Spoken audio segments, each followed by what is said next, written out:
Menpan RB Abdullah Azhar Anas telah memberikan kabar baik untuk seluruh tenaga honorer di Indonesia bagaimana nasib tenaga honorer di tahun 2023 ini.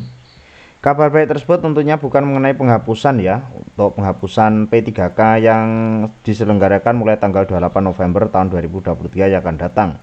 Lantas nasib tenaga honorer akan segera ditentukan tahun ini. Ya betul, tenaga honorer sempat bikin ketar-ketir dan cemas mengenai terbitnya hasil keputusan Menpan RB mengenai penghapusan tenaga honorer yang berlaku mulai tanggal 28 November tahun 2023 mendatang. Dalam keputusan penghapusan tenaga honorer akan membuat para tenaga honorer atau non-PNS di seluruh instansi pemerintah baik di daerah maupun pusat akan nasib di tahun 2022 ini akan membuat ketakutan.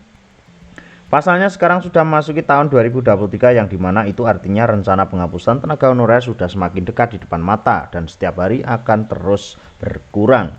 Lalu bagaimana reaksi pemerintah mengenai nasib tenaga honorer apabila benar-benar akan dihapus di semua instansi ini? Paparan dari Pak Menteri Anas telah memberikan kode bahwa dalam proses penghapusan tenaga honorer tahun 2023 akan dibatalkan. Terdapat sejumlah opsi yang membuat Menteri Anas untuk menyelesaikan masalah mengenai tenaga honorer agar nantinya tidak jadi dihapuskan di tahun ini. Sejak bulan Oktober 2022 lalu, pemerintah sudah selesai melaksanakan proses pendataan untuk non-ASN atau tenaga honorer. Tetapi sampai batas akhir pendataan yang sudah ditentukan terdapat sebanyak 120 instansi tidak atau belum menyampaikan surat pernyataan tanggung jawab mutlak atau SPTJM yang ditandatangani oleh PPK instansi masing-masing. Dengan berdasarkan hasil pendataan non-ASN pada instansi pusat ataupun daerah pasca uji publik, maka sebanyak 2.360.723 orang.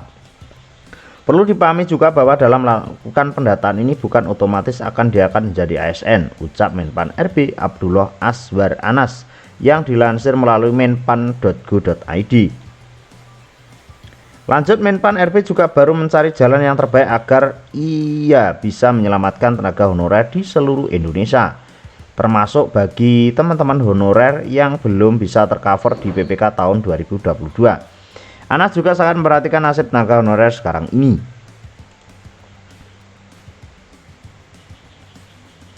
Mas Menteri juga sudah menyiapkan 3 solusi terbaik agar nasib tenaga honorer di tahun 2023 ini bisa semakin membaik keadaannya.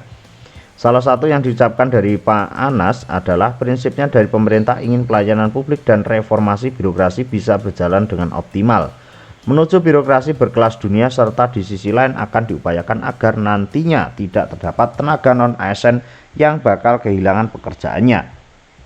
Ini bisa menjadi kabar baik ya sahabat-sahabat. Solusi yang pertama untuk tenaga honorer diangkat seluruhnya untuk menjadi PNS pada tahun 2023 ini, kata Anas. Apabila tenaga honorer diangkat semua menjadi ASN, pemerintah akan mempertimbangkan dengan penuh kesiapan. Ada yang sangat bagus kualitasnya dan kualifikasinya, akan tetapi mungkin terdapat yang kualitasnya belum memenuhi persyaratan yang berlaku, kata Menteri Anas. Untuk opsi berikutnya untuk tenaga honorer akan diberhentikan seluruhnya pada 2023 ini. Menteri Anas berkata bahwa dalam solusi ini akan berdampak pada pelayanan publik di setiap instansi yang membutuhkan tenaga honorer tersebut. Konsekuensinya juga tidak main-main. Konsekuensinya yakni akan terganggunya pelayanan publik sebab banyak dari ASN yang masa pensiunnya sudah akan tiba, akan tapi belum terdapat yang menggantikannya di bagian-bagian pelayanan publik, terutama di bagian pendidikan dan kesehatan, ucap Anas. Memang tidak bisa dipungkiri untuk dua bidang ini, khususnya untuk pendidikan dan kesehatan, bukan mengecilkan untuk yang lain ya sahabat-sahabat. Pendidikan ini tidak bisa dialihkan ataupun di delay ya sahabat-sahabat. Memang membutuhkan untuk tenaga pendidikan ini, dan setiap hari seandainya kok sampai kosong maka akan sangat merugikan sekali untuk anak didik. Bahkan untuk kesehatan juga akan memprioritaskan ya sahabat-sahabat, karena kalau sampai libur ataupun kosong maka untuk penanganan kesehatan juga akan sangat terganggu. Selanjutnya untuk opsi terakhir yakni untuk tenaga honorer diangkat sesuai dengan prioritas. Lanjut Menteri Anas, untuk alternatif tersebut sesuai dengan kebutuhan pemerintah di pelayanan dasar mencakup guru dan tenaga kesehatan untuk tahun ini. Prioritas ini kita rumuskan, lalu kemudian kita akan lakukan langkah-langkah afirmasi untuk tenaga non-ASN seperti pendidikan dan kesehatan.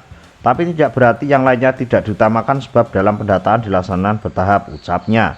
Untuk 3 opsi ini sudah dipetakan secara detail positif dan negatifnya oleh pemerintah, akan mengkaji secara detail kembali dengan menautkan kekuatan fiskal, kualitas birokrasi, serta keberlangsungan pelayanan publik. Untuk DPR juga pasti sama, kita semua akan mencari opsi yang terbaik, lanjut Mas Menteri Anas.